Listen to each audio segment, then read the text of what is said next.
Hey guys, welcome to another episode of Scotch and Dumplings. I'm here with Kristina Ewing. How are you? I'm good, thanks. How are you? Good. It's been a while. How have you been? I have been good. I mean, it's so hard. It's been a couple years, so it's hard to be like I'm good because there's been good, there's been bad, there's been in between. But right now, I'm doing really well. Cool, cool. So today I want to talk about modeling, cooking, and a whole bunch of other stuff. So let's jump into it. My favorite topics.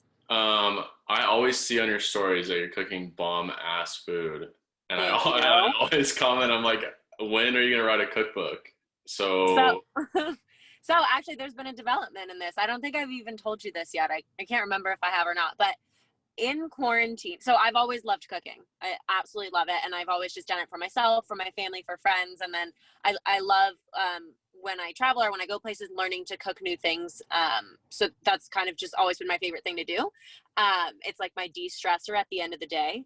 So a development in quarantine, I realized, which I think a lot of people realized, that I was really unfulfilled in my job. Like, I work a desk job, I work a corporate job, Monday through Friday, 9 to 5 type of thing. And I realized in quarantine, I wasn't super fulfilled in that, and I'm not happy, and it's not something that I want to do for the rest of my life. So I applied to culinary school in quarantine, oh my God, and just got accepted. So nice.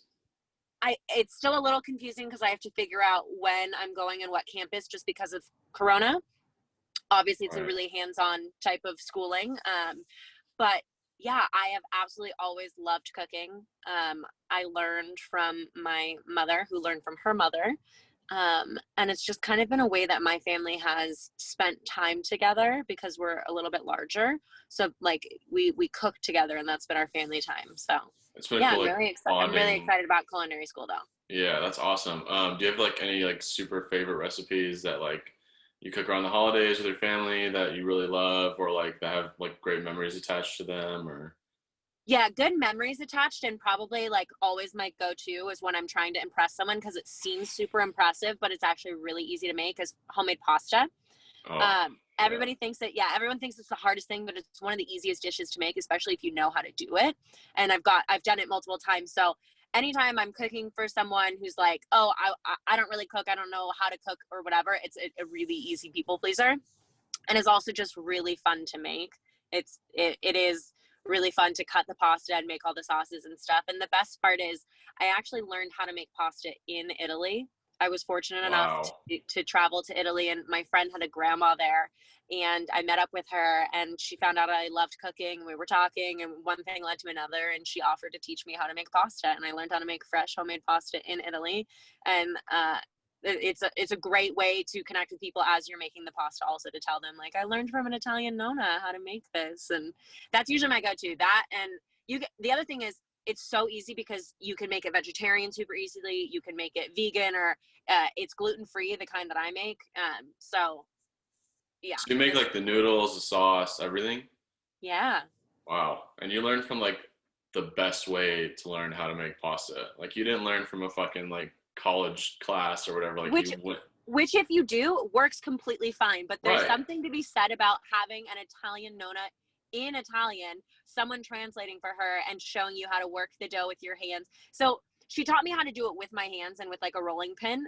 But I also, I mean, for ease, when I'm home, I use my little Cuisinart, and I use like the pasta cutter. So it really cuts the time like in half, but it's still by hand, and I mean, I know how to do it.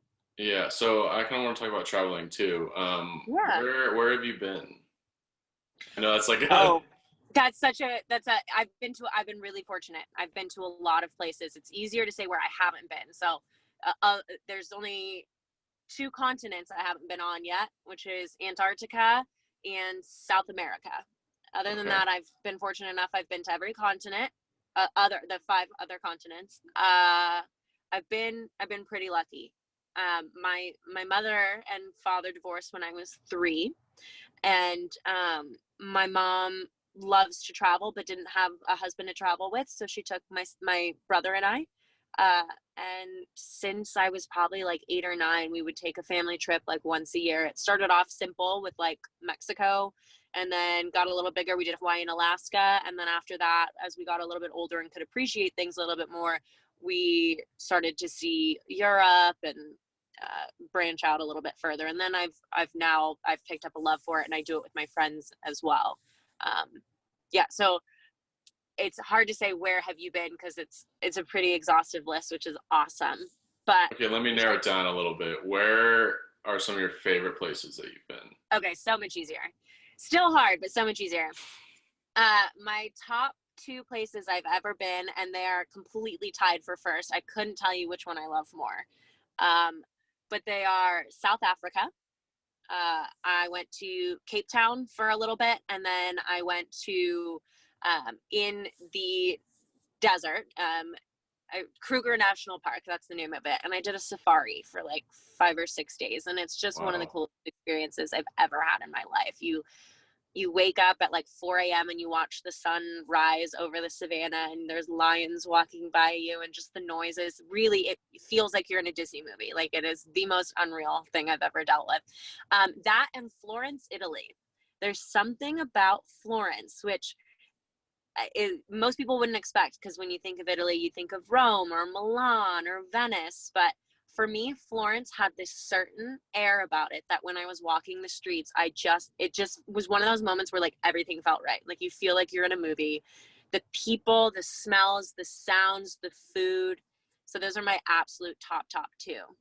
But I have a long list of places that I would like to go, a long, exhaustive list. And it's something that I am looking into being able to do, because I don't think I can do culinary school for another year just because of Corona. Right. So I'm trying to figure out how to safely travel right now and kind of mark some of those things off of my bucket list. I think there are ways to go about it. I'm going to Australia in May. Awesome. I mean, obviously COVID permitting, but like, yes. I would hopefully like to make it back to Japan as well. Have you been to Japan? It's on the top of my list. That is the number 1 place I want to go right now. And I have someone that lives there that's like, as soon as you buy a flight out here, like, I'll host you. But he was telling me that it's really difficult to get into right now. They've really done a good job of lowering their cases, which is awesome. So and you know what? That's one of those places that has been so high up on my list for so long that I don't want to go during Corona, because I want to really experience Japan, what it is. Yeah. So I'm thinking I'm going to do a lot more of the U.S., because I've learned there's a lot of places that I haven't been in the U.S. that I'm interested in. And I've been lucky enough to travel to a couple of those places during Corona too, because a lot of times if you get a test within 72 or 48 hours and show it's a negative test, you're usually set to travel. So that's probably what I'll start out doing. Do you drive or fly if you go like U.S.? I've done both. So when I went to Arizona, when I went to Nevada, I drove. I was going to drive to Utah, but ended up getting a last minute flight because it was really, really cheap. Mm-hmm. Where else have I gone this year that I drove? I went to Sequoia. So I went like Northern California, and I drove there. But other than that, I went to the East for a little bit. I went to New York and New Jersey. I went to Texas, and I went to Utah, and I flew to all of those places. Okay, cool. Yeah, have you ever been to Canada? I have. So I haven't been to Canada since I was really little. That was one of those trips that was one of the bigger trips we took when I was younger, for my mom to kind of test the waters to see how we did. So we did an Alaskan and Canadian cruise back when cruises were actually cool, and before they were like, not as nice. They used to be really great, and it was a really great option for my mom to be able to travel with 2 younger kids, because then they're not going to end up being taken somewhere, like they're always on a ship type of thing. So I went to Canada. I was probably like 8 or 9 at the time, so I don't remember it very well. And I really, really want to go back, but they've also really limited the amount of Americans that can come through. But I did go to Alaska this year, and that was one of my favorite trips I've ever taken. It was absolutely breathtaking. Beautiful. I was telling one of my other guests that I lived in Alaska for like 2 months. Where? Above Wasilla, like an hour above Wasilla. I stayed in Wasilla. Oh, really? How funny. It was gorgeous. It's so weird, like, growing up here in California and, like, going over there. But then we took, after my 2 months was up, we drove from Alaska through Canada down to Montana. And, like, that's so much natural beauty. Like, in can't even Canada, imagine. like there's bison, there's bears just on the side of the road, and like I don't know if you saw moose in Alaska, but they're I sure did. I everywhere. was on horseback doing like a trail ride with my then boyfriend, and we're like on the horses, and he like looks to the side and he's like, oh my god, it's a moose.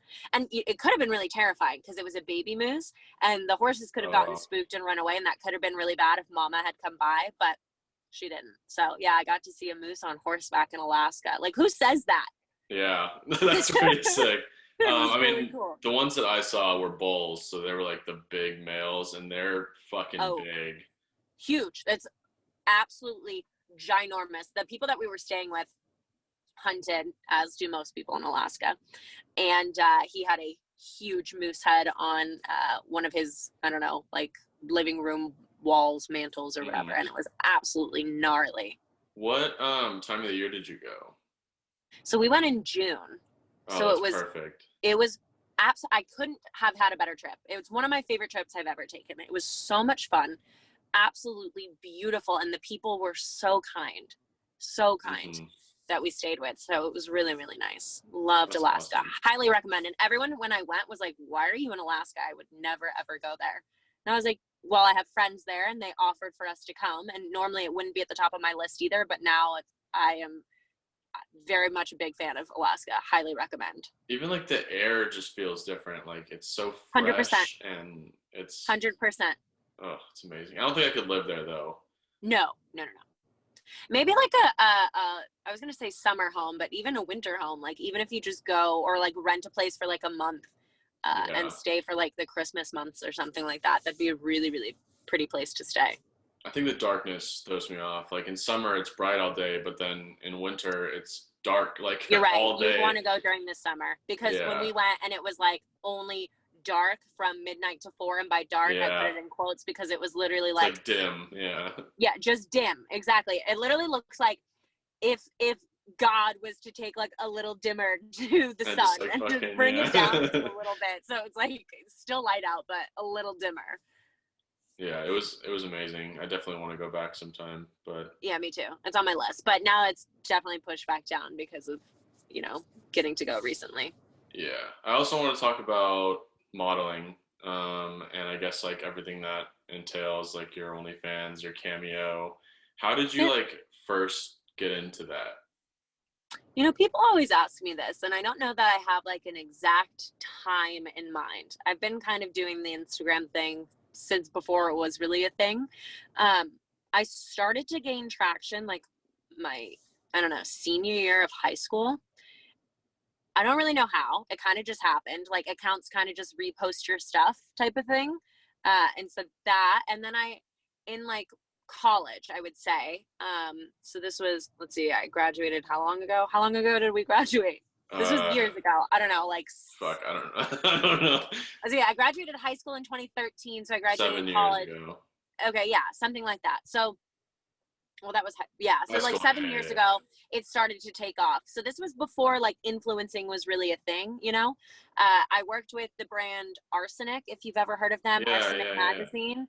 So one of my friends had worked with them. They reached out to me like my freshman year of college. I was like 18, super excited that someone wanted to like shoot with me. I went to their house. They had like 10 or a dozen photographers there. It was like all glitz and glam, like huge mansion on the side of Coldwater Canyon, and it was really exciting. And I did that, and that kind of got me some traction. They had a photographer from that clothing line Dope there. I don't know if you remember. And so I made a connection there and picked up a shoot with Dope, and then kind of from there it's just a snowball effect. Like once you're working, people see that, and you get reposted, and people reach out to you, and it was a lot of doing stuff for free, but just kind of getting like free products from people. And then the paid shoots kind of started to follow once I started to gain traction. So, I had probably like 5,000 followers at this point, which back in the day was a decent amount. And, it kind of started to grow and grow and grow. And by the time I was like about to graduate college, I had hit 100K and was like, surpassing that. And really it was just like, you get to know people. You do things for free to start out with, and then it's kind of like I said, a snowball effect, and brands see that you worked with this similar brand, and so they reach out to you, and At this time, there was no really like market for it. You kind of just did everything on your own. Like now there's agencies that a lot of these influencers are signed with, but at the time it was Right. really like just learning how to negotiate for yourself and pick your price point and figure that out. And so that was kind of fun to deal with for a little bit. And then OnlyFans. So I was actually one of the first people on OnlyFans like a couple years Like the ago first? when it first started. Oh, Yeah. wow. So I had one a couple years, like I think they started like 5 or 6 years ago or something like that. And I got one. One of my friends started one, and I started one at the same time as her. And I ended up deleting mine. I didn't like the blowback that came with it because at the time it had a kind of a different connotation. Like, of course, people still today are selling nudes on OnlyFans, which I think get your bag, sis, do you, if that's what makes you comfortable. Absolutely nothing against that. But I didn't like that connotation was being placed on me because it wasn't what I was doing. And regardless of if I knew that, I didn't like that other people were saying that about me because I was younger and really valued what people were saying about me. Right. And I got wind that, you know, people that I had gone to high school with were saying things about it, and it just didn't sit right with me. So I ended up deleting my account, so I told you one of my friends made an account at the same time as me. She's now like in the top 0.2%, bought a 5-bedroom home in San Diego, drives an Audi and a Porsche, is a millionaire because she's kept hers up all these years. She's really killing it. So I brought mine back. We're almost at a month. It'll be a month in like a week, about a month ago. And it's been great, you know, a good amount of money. I'm at a place in my life now where I don't give a shit if people think whatever they think. I'm going to live my life regardless. I know what I'm comfortable with posting. I know where my value lies, and it doesn't lie in what I do or do not post. And so I'm much more comfortable now, and it's been really beneficial. I am all about it. That, and I'm also on Cameo, which is that video app where I can send videos to people. And don't get me wrong, like people are creepy and gross and say really awful, harassing things, but you block them. And it's something that I've learned to live with for the past like 7 years. And I know how to carry myself in those situations now. So it's just kind of my life. I've gotten used to it, really. I mean, do you like love? I mean, you love doing all this stuff, right? Like modeling and like, does it make you feel good? You know what? I wouldn't say that I do. Uh, I Really? like I like the money that comes with it. Right. Uh, but no, I'm not super passionate about it. You know, okay, yes and no. I am passionate about what I'm passionate about. So when I'm traveling and posting stuff in my travels, or when I'm cooking, or even if it's like I found a cute outfit and I'm super excited to model about it, absolutely.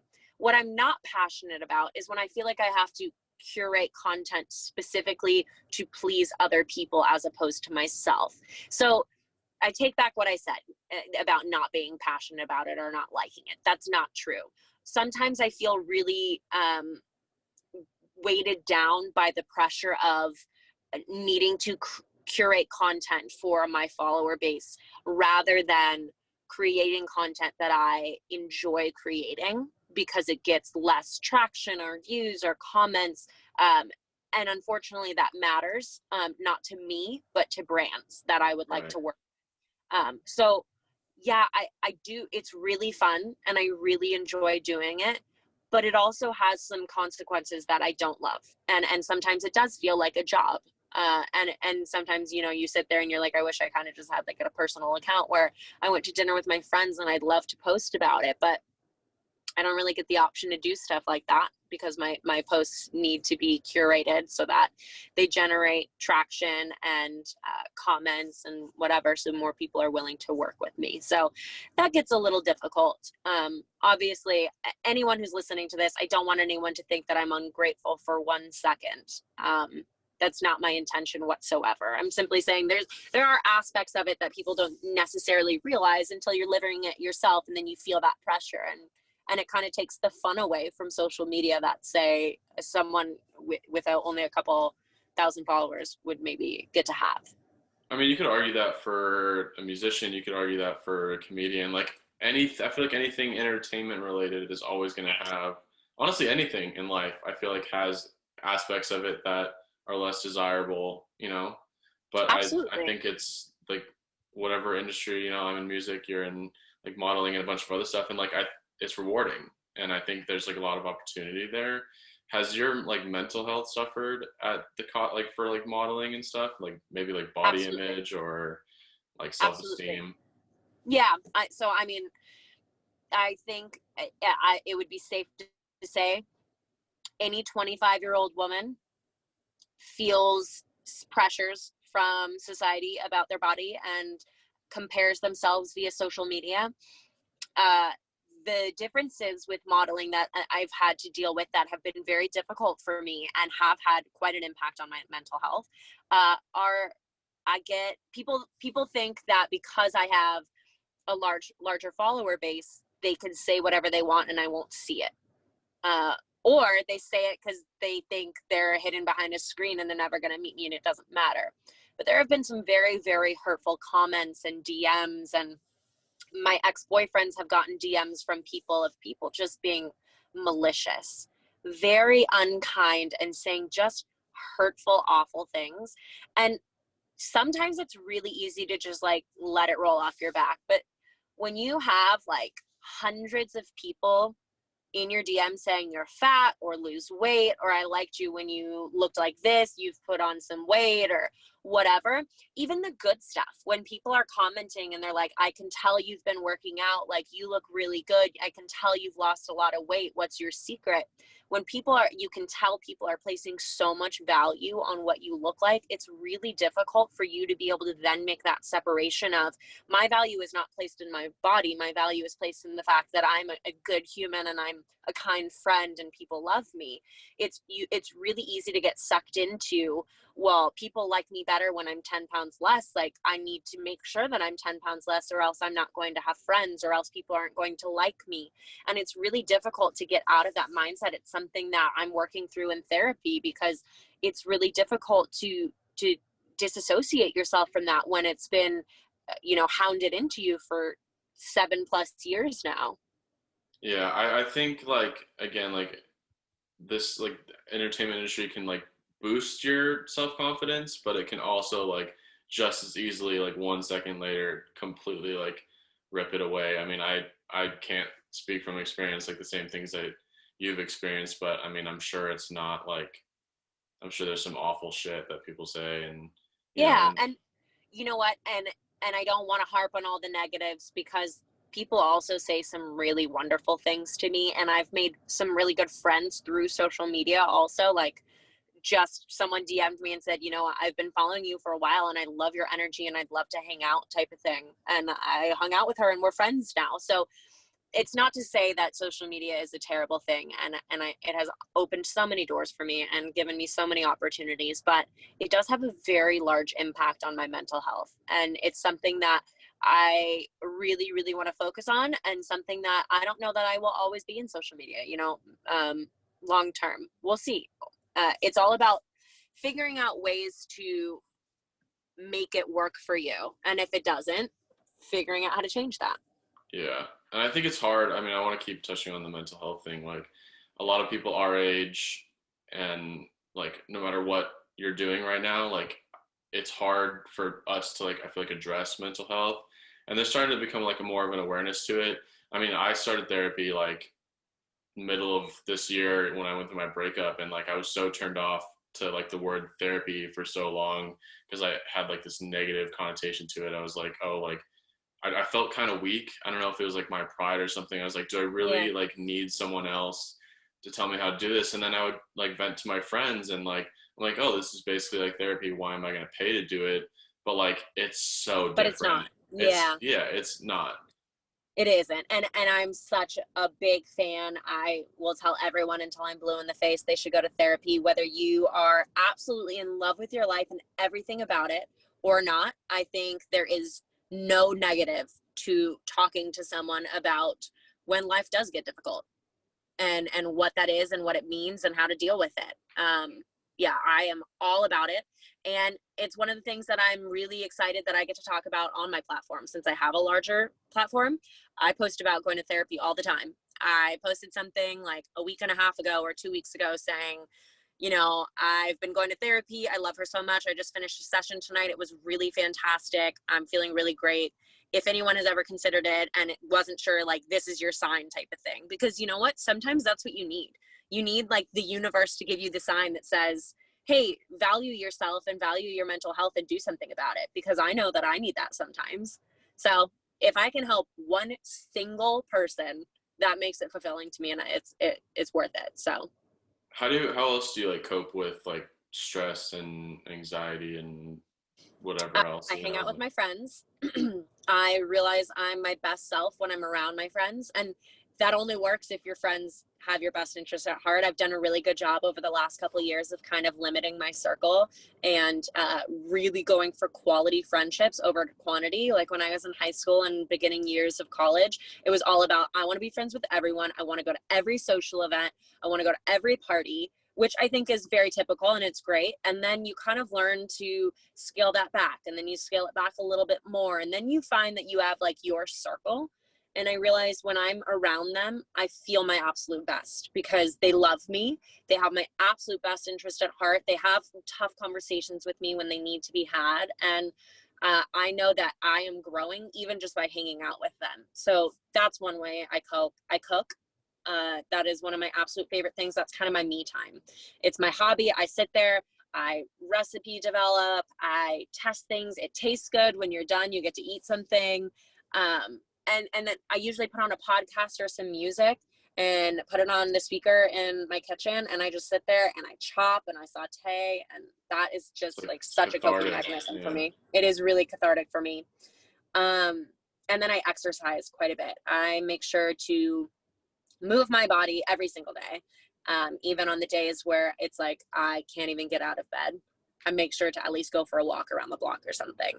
Uh, but for the most part, I do a pretty intense workout every single day, and I feel so much better on the days that I do that. I've been very consistent about it for like a year and a half now. And I notice a big difference when I don't work out. Now I crave that release because my body needs it. I have all this pent up energy and stuff. And, you know, it's scientifically proven when you work out, you release dopamine and serotonin, you know, the happy chemicals. So Yeah, I mean, those are sometimes really, it is hard, like to get out of bed and like force yourself to go to the gym. But like once you're there and after that workout, you just feel like so relaxed, so much better, and like you like, I mean, yeah, serotonin and dopamine release. absolutely. And you know how what I do about that is perfect example. Yesterday I was talking to my therapist actually, and she was asking me how my week was. And I said, you know, Tuesday was really hard. I'm also going through a breakup right now, which you know, but to let everyone know. And I was saying Tuesday was really hard. I had one of those days. I told her every morning I wake up and I write down 3 things I'm grateful for. I've been doing that for about a year now. And there's a lot of science behind it if you look it up. But it basically, when you think about and you're mindful of what you're grateful for, you carry that with you throughout your day, and you're more likely to have a good day. And there's a bunch of science behind it. So I wake up every day, and before I check my phone, I write down the 3 things I'm grateful for. And I told her Tuesday was a really hard day, and I wrote down the thing that I was grateful for was getting out of bed when I didn't want to. That's all I could come up with.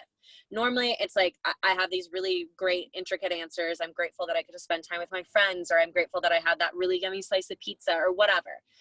But my answer was I was grateful that I could get myself out of bed because it was really difficult. And you know, I ended up going to the gym that day because, and this is my number one tip, is I plan my workouts like a week in advance, and I plan them with a friend. So I have some sort of accountability. It's not all the time, but most of the time. So Tuesday, I had booked a class with one of my friends. Barry's is doing like outdoor workouts, COVID approved and whatever. And I had to go because I had already paid for it. And my friend texted me and was like, are you on your way? So that's my number one thing, my coping mechanisms. On the days where I don't even feel like getting out of bed, I still went and did a workout because I really had to. And I felt like a new person after. I smiled Right. for the first time that day because I had moved my body. I felt like I had done something, gotten something done for the day. So big tip. You're also big on like reading and stuff too, because I've taken definitely a few of your book recommendations. Yeah. Oh, I'm glad. We just talked about a book the other day. I am trying my hardest to become the best Kristina I could be. I've learned that I can try and use all these external factors to make myself happy, But if I'm not happy with me, it just doesn't work. And that's true of my friendships, of my relationship with my mom, of my relationships romantically. I am my best version when I'm working on being my best version. So I love to read. I like self-help books. I also like fiction. I like sitting down with a novel instead of watching TV. I want to continue to learn. I was just having this conversation with someone the other day. I wish I was this age going to college where I like really value education, because I miss learning new things, like sitting down and having someone teach me a concept and me be like, oh, I've never heard of that before. Like, I would love to learn more about that. And those moments are so limited now that we're not in school anymore. So I'm trying to do that on my own, and it's been really fun. And I'm finding new things that are exciting to me that I didn't ever really think would be, like reading. Like, I love a good self-help book now, and I'm so okay with admitting that. Like, I don't know what I'm doing. So even right now, like, I'm reading a breakup book and I'm telling everyone about it because I think it's fantastic. And I think breakups are really hard, and you shouldn't have to try and figure out how to do it on your own. Everybody goes through them. So yeah, I think there's a lot of embarrassment that people feel about like self-help books, but I am all about them. But yeah, touching back on the whole school thing, like, I mean, I have always loved like being in class and like in that environment. And like, even like when we had argumentation, like that class was so much fun to me. Like, I loved Bowman that was class. great and the class was great. And I felt like I was like taking in a lot of like, like learning and stuff. And that to me felt good. Like I felt good leaving school every day. I agree so much, and I miss it. I really realize I value that a lot, and it's something that I'm trying to continue now, but on my own. And that's where a lot of reading comes into, is I'm constantly reaching out to people and being like, especially when I have a good conversation with someone, sitting down and being like, oh, you recommended that, or you had referenced this book when we were talking, like, what is that? Can you recommend it? I'd love to read more. And I've now have friendships. Like I said, I've kind of brought my circle down. I've learned the friendships of the people who help me grow are the ones who do like recommend books or shows or podcasts or things where I continue to learn. And the people who just want to go clubbing or just go to lunch or whatever and talk about, that surface level stuff really weren't adding value to my life. So while they're great and I don't mind seeing them every couple of months or so, it's not someone that I need to be talking to every single day. Yeah. So I have a pretty heavy question talking Okay. about this whole thing. I mean, because this is something I had asked myself the other day. Hmm. What is your biggest failure in the last year? I guess, or overall, or maybe in the past 10 years, whatever timeline works for you. But I got it. I thought it was going to take me a second, but it didn't. And it's kind of what I'm working through in therapy. And it's kind of what I've said a second ago. This past year, I realized that I put other people's needs before my own. And I've really failed to make myself a priority in my own life and in my relationships, friendships, familial relationships, and romantic relationships. And I've really failed having my own back. I'm really, really great at having my friends' backs or having my partner's back. And I will always show up, sometimes to a fault. And I realize that I don't do that for myself. And that's something that I'm really focused on, is figuring out how to show up for myself rather than expecting someone to do what I do for them. yeah, I mean, it felt like when I asked myself the other day, I was like, do I really want to, but it was therapeutic to like reflect on that. And I think I kind of had like the same, I'm a people pleaser. So like I was breaking my back for all these people that definitely didn't appreciate like me or what I like had to offer. And like, so I just had to remove them from my life. And you know what I realized is, most of the time people don't even realize that they're not appreciating it. It's not that they don't appreciate you. It's that they're not even realizing there's something to appreciate because you've done it for so long, or because they've had someone do that for them for so long, which is not my burden to bear, or not my issue. My issue is simply, I still want to show up for you. I still want to be there for you and be a good friend and someone that you can rely on and be altruistic and put your needs first part of the time. But I also need to be able to then balance that with saying, hey, I'm choosing me this time, and I'm going to set this boundary. And, I that this isn't working for me, as opposed to just, kind of letting people live their lives around me. and going with it, because it's so easy to do that. It's so much harder to set that boundary and say, I love you so much, but this isn't working. Let's pivot and figure out how to make this work for the both of us, because right now it's just working for you. So Right. Well, words of wisdom. That was a. I do have to wrap it up, but this has been a lot of fun. Plug your socials. Just sure. And follow me on Instagram to see all that curated content I was talking about. It is my first name, which is Kristina with a K, _ and my last name Ewing, which is Ewing. And then yeah, really just Instagram. You can find me from there. I have a link to all my other accounts through there. So awesome. Thank you.